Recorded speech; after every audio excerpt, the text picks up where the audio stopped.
नमस्कार मित्रांनो, मुंबईतील जनतेने ठाकरे बंधूंना का दिला निरोप?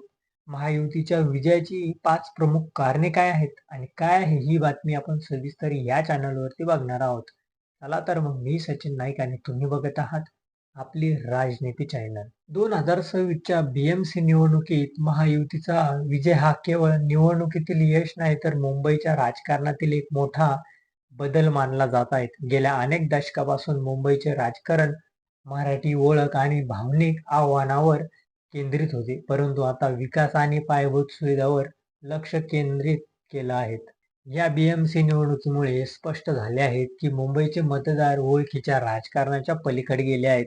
पहिल्यांदाच उद्धव ठाकरे यांच्या पक्षाशिवाय BMC मध्ये भाजपाला बहुमत मिळाले आहेत. या लेखात भाजपाच्या या मोठ्या विजयाची प्रमुख कारणे आपण थोडक्यात समजून घेऊया. त्या अगोदर चॅनलला कोणी नवीन असेल त्याने लाईक नक्की करा. मग पहिला जो मुद्दा आहे तो असा आहे की विकास कथेवर जनतेचा विश्वास.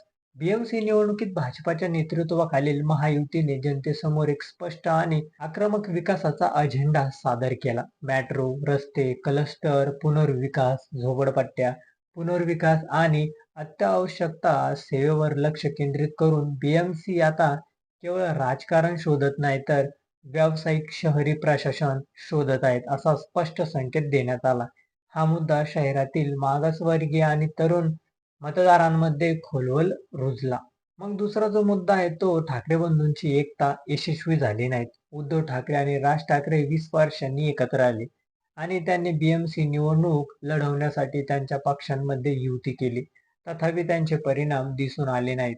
ठाकरे बंधूंची एकता प्रत्यक्षात येऊ शकली नाहीत आणि भाजपाच्या नेतृत्वाखालील महायुती आघाडीने त्यांना BMC मधून सत्तेवर हाकलून लावले. ठाकरे बंधूंनी निवडणुकीत त्यांच्या युतीला गेम चेंजर मानले होते, परंतु या राजकीय प्रयोगाला जमिनीवर निकाल मिळू शकला नाही. ठाकरे बंधूंची युती मतदारांना हे पटवून देण्यात अपयशी ठरली की BMC यशस्वीरित्या चालू शकतात. BMC निवडणुकीत त्यांचे भावनिक आकर्षणही कमी झाले. BMC निवडणुकीत मराठी मतांचं एकत्रीकरण होऊ शकले नाहीत. ते शिवसेना उमाठा आणि राज ठाकरे यांचा पक्ष मनसे आणि भाजप शिवसेना शिंदे गटाच्या महायुती युतीमध्ये विभागले गेले. याचा परिणाम भाजपाला मोठा फायदा झाला. महायुतीने या विभाजनाचा फायदा घेतला आणि अपारंपरिक मतदारासह मोठ्या प्रमाणात मराठी मतदारांना आकर्षित केले. मग चौथा जो मुद्दा आहे तो असा आहे की भाजपाच्या सूक्ष्म व्यवसायाचे चांगले परिणाम दिसून आले. ठाकरे बंधूंपेक्षा भाजपने भावनिक आव्हानावर अवलंबून राहण्याऐवजी बूथ स्तरीय नियोजन, डेटा आधारित मोहिमा आणि स्थानिक मुद्द्यावर लक्ष केंद्रित केले. या सर्वांमुळे महायुतीला ठाकरे बंधूंच्या आघाडीवर आघाडी मिळाली. BMC निवडणुकीत भाजपाच्या नेतृत्वाखाली महायुती आघाडीत या संबंधित पक्षाच्या घटनात्मक ताकदीनेही महत्त्वपूर्ण भूमिका बजावली.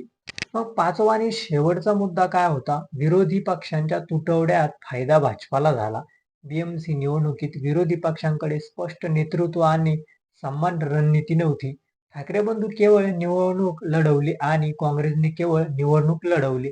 शरद पवारांच्या गटानेही त्यांच्या गटातून अनुपस्थितीत होते. 2024च्या लोकसभा निवडणुकीत उद्धव ठाकरे गट, काँग्रेस आणि शरद पवार गटाने एकत्र निवडणूक लढवली होती. तेव्हा त्यांनी संपूर्ण महाराष्ट्रात चांगली कामगिरी केली, हे आठवतात. तथापि BMC आणि महाराष्ट्र महानगरपालिका निवडणुकीत असं घडलं नाही. 2026च्या BMC निवडणुकीवर असे दिसून येते की मुंबईचे राजकारण ओळखीपासून कामगिरीकडे वळाले आहेत. मतदारांनी भावनिक आव्हानापेक्षा विकासावर लक्ष केंद्रित केले. म्हणून अनेक राजकीय जाणकारांचा असा विश्वास आहे की BMCची सत्ता एका निर्णायक वळणावर पोहोचली होती. तर तुम्हाला काय वाटतं मुंबईबद्दल हे आमच्या चॅनलच्या कमेंट बॉक्समध्ये नक्की कळवा आणि व्हिडिओ आवडला असेल तर चॅनलला लाईक आणि सबस्क्राईब करा. धन्यवाद.